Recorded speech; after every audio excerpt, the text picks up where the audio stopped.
Oh là là là là, les gars, cette fois c'est sûr. Jinx, en un contre Vi, c'est trop ce qu'elle y fait.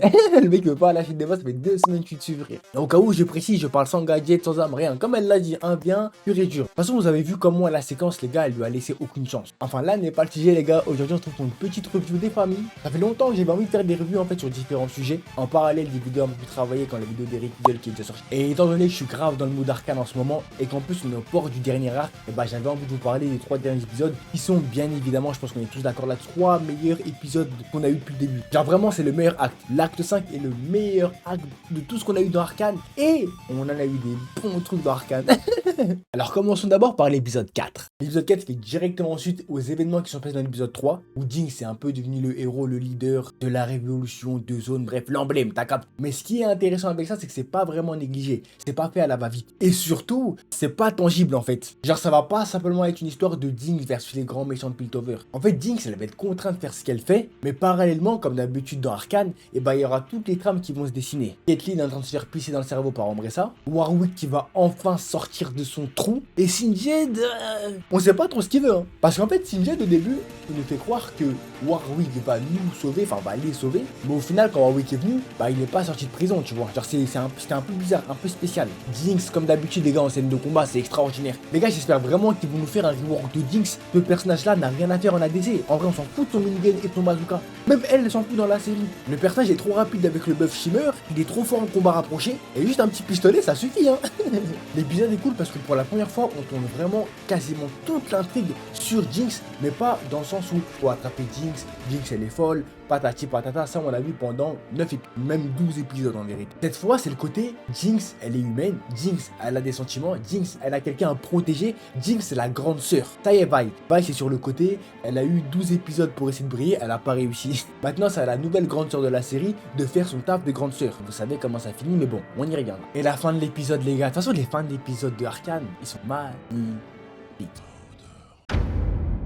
Ensuite donc directement avec l'épisode 5. La particularité de l'épisode 5, c'est que Vi justement elle voit que Jinx a grandi, Jinx a mûri, et je pense hein, qu'elle est un peu jalouse de la relation qu'elle entretient avec la petite là. Parce que la relation Jinx et Aisha, c'est exactement la même que Vi et Jinx avaient quand ils étaient plus petites. C'était vraiment Violette et Powder, la même chose. Et là où elle a perdu sa soeur pour toujours, en tout cas selon elle et selon tous les événements qu'on a vus, Jinx au contraire, celle qui a brisé toute la vie de Vi, maintenant elle est super heureuse avec ce que Vi avait avant. Je sais pas si vous captez un peu le vice. C'est pour ça que la séquence où ils vont chercher Vander elle est spéciale. Parce que du côté de Vi, il y a ce côté là de j'ai envie de te laisser une énième dernière chance parce que t'es ma petite sœur, mais d'un autre côté tu m'as tellement baisé, en plus là t'es heureuse, et moi dans l'histoire c'est comment tu fais de ma gueule. Et je pense vraiment maintenant avec le recul que Vi a l'histoire la plus tragique de tout Arcane. Parce que Jinx quand elle s'est fait abandonner plus petite, bah elle avait Silco. Là Silco il est mort, elle a trouvé Aisha. Alors que notre protagoniste aux cheveux violettes, c'est le néant. Ah elle a rien de vrai, elle a tout perdu dans sa vie. Son père, sœur, sa meuf qui l'a trompé, tout. Enfin bref, l'épisode 5 il reste quand même incroyable parce qu'il y a la réunion de famille. Vi elle est quand même plus grande que ça. Et au final ils vont réussir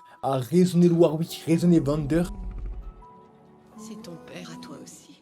Qui va nous amener directement, oui, sur des étapes, mais je fais exprès, on va en parler, ne vous inquiétez pas, à l'épisode 6, le dernier épisode de ce chef-d'œuvre. Là, il y a tout qui se passe en même temps. Il y a les sorcelleries de Vi qui fait n'importe quoi depuis qu'il a capté que l'Arcane c'était de la...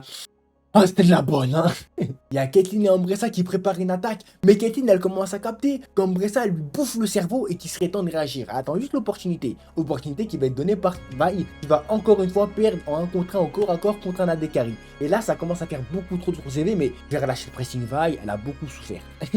Pendant ce temps-là, Jinx, elle prépare le plan rondement mené par Vi et Caitlyn justement pour réussir à piéger Ombressa, piéger son armée. Et encore parallèlement à ça, il y a l'immense Jace qui sort enfin de son trou pour tout baiser. On sait pas il est resté combien de temps dans le monde réel, pas il est resté combien de temps dans son monde à lui. Tout ce qu'on sait, c'est que c'est Jace, le survivant des Arcanes, et qu'il a qu'une seule mission, tabasser Victor. C'est tout ce qu'il y a dans sa tête. Il va pas le faire à moitié. You wish! Beaucoup de gens ont critiqué le fait que Jace tue Victor, ou en tout cas l'attaque, et du coup ça a causé un boom pas possible, l'explosion, ça a fait la guerre, Aisha elle est morte, bref. Moi c'est pas mon problème, moi. Pour moi Jace il a raison. Jace c'est quelqu'un qui est lucide. Il a capté que là, il y avait un danger. Victor, il fait de la merde, il fait n'importe quoi. Et en plus, Warwick, il est encore moche. Donc laissez Warwick devenir Warwick. En plus, sérieusement, on sait pertinemment qu'il est pas mort, Victor. Même si on sait pas de quelle manière il s'en est sorti. Et j'ai hâte de voir où est-ce que ça va nous mener. Parce qu'en vérité, le dénouement final, il est pas si facile que ça. Et c'est peut-être l'un des problèmes que j'ai avec la série. En fait, j'en ai deux problèmes avec la série. Le premier, c'est le plot armor des personnages de LoL. Même si Riot Games a communiqué en disant que oui, les personnes LoL aussi peuvent mourir, je n'y crois pas. Pour moi, c'est faux, ils sont en train d'inventer. De toute manière, tant que c'est pas arrivé une fois, je n'y croirais pas. Mais quand ça arrivera une fois, là, je dirais, oh punaise, qu'est-ce qui se passe? La chose que je comprends actuellement, c'est que Warwick n'est pas mort malgré tout ce qui s'est passé. Echo et Merzinger font un bon dodo, mais on connaît les gars, Echo dans Money Time. Il va sortir encore une fois, il va sortir un bon son, comme il a fait dans la partie 1, il va pas gagner son combat, il va disparaître dans l'ombre, il va servir à rien au final, mais il aura les notes de le meilleur combat de la saison, j'ai confiance en mon BLM. Maintenant, c'est pas ça le plus gros problème, le plot armor, à la limite, pourquoi pas, parce qu'il y a d'autres persos qui meurent à côté, et c'est pas si grave. Le problème, c'est le fil rouge. En fait, l'histoire depuis le début, on sait pas où elle va. Dans l'acte 1, c'était clair, 3 premiers épisodes, c'est l'introduction, et les 6 derniers, c'est il faut que Vi arrive à raisonner Jinx, à la récupérer, à l'arracher des mains de Silco. Le problème, c'est que l'acte 2, il commence pareil. Et je dis pas qu'il n'y a pas de sous-trame, je dis pas qu'il n'y a pas de sous-intrigue, je dis pas qu'il y a que ça. Parce qu'il y a Sinjad, parce qu'il y a Echo Hammer Jace, parce qu'il y a Victor, parce qu'il y a le truc avec Ambressa, parce qu'il y a la Rose Noire, il y a plein d'autres trames, on est d'accord là-dessus. Mais il n'y a pas de trame principale. Et autant ça me faisait chier les 3 premiers épisodes de la saison 2, autant je m'en suis battu les couilles dans les 4, 5, 6 tellement c'était une pépite et qu'on n'a même pas besoin de trame principale tellement c'est extraordinaire. Autant là, on arrive à la fin. Pas simplement à la fin de la saison, la fin tout simplement. Arcane n'aura pas de saison 3. Après ils vont partir sur une étude j'imagine, ou sur où ils veulent, je m'en bats les couilles. Mais le problème, c'est que Arcane va se terminer. Et en 3 épisodes, c'est impossible de fermer toutes les trames, c'est impossible. Tu ne peux pas fermer la trame de Sinjad. De toute manière, dans l'or, il est censé rejoindre Noxus après baiser Ionia, c'est vrai. Tu peux pas terminer la trame d'Echo, parce qu'on sait même pas s'il veut Echo en vérité. Qu'est-ce qu'il veut faire Echo? Il veut tuer les barons de la chimie comme Zeri? On sait pas ce qu'il veut. Emerginger, le doux parfum de la science, c'est tout. On sait pas d'autre, il n'y a rien d'autre d'Emerginger. La Rose Noire, ça sera pour plus tard. J'imagine du coup qu'ils vont se concentrer exclusivement sur la bataille finale. C'est-à-dire qu'il faut battre Ambressa, sur mon pouvoir de l'amitié, bye, King Jace, on y va, c'est parti les frères. Mais même si tu bats Ambressa, tu vas dire quoi comme excuse? Oui, Ambressa nous a manipulé depuis tout ce temps, une fois que tu la bats, tu dis maintenant, Dawn et truc, on est tous libres, ouais. C'est nul, en fait c'est nul comme fin. Et vu à quel point on a été satisfait, vu à quel point on réussit les choses bien, ça m'étonnerait que la fin soit aussi nulle. Le problème c'est que tu peux pas fermer toutes les trames. Donc tu dois te concentrer sur une seule que tu dois absolument finir à 100%, au moins une. Et c'est la seule trame que je vois. Mais surtout, je vois pas comment est-ce qu'on va être satisfait de la fin. En fait, j'arrive pas à voir. Je pense que on a eu le meilleur acte parce que la fin sera forcément pas décevante, mais elle va nous laisser un ah ouais, c'est pas mal, mais c'est dommage. Ça sera dommage. La fin sera forcément dommage à mon avis. Ceci dit, pour finir sur une bonne note, les musiques sont incroyables. C'est extrêmement beau. J'aime trop ce qu'il fait avec le générique. Foreshadowing à chaque fois, il change l'image et tout. Extraordinaire. Merci beaucoup pour. J'en ai pas parlé, mais évidemment, la théorie de Isha qui est pas mort, qui devient Zeri parce que Echo, il a arrêté le temps là. Eh les gars, j'aime trop les théories. En fait, tout se fait en théorie extraordinaire. Arcane, je crois que de toute ma vie, je n'ai jamais vu une série, peu importe que ce soit d'animation ou pas, aussi bien écrite, aussi bien amenée. Malheureusement, le truc le plus dur avec les séries, c'est de bien finir. La saison 1, elle a bien fini, pas uniquement, mais en grande partie parce que les gentils ont perdu. Et il faut dire la vérité parce que c'est parti en couille. Maintenant, un happy ending, j'ai du mal à voir comment ça peut être parfait.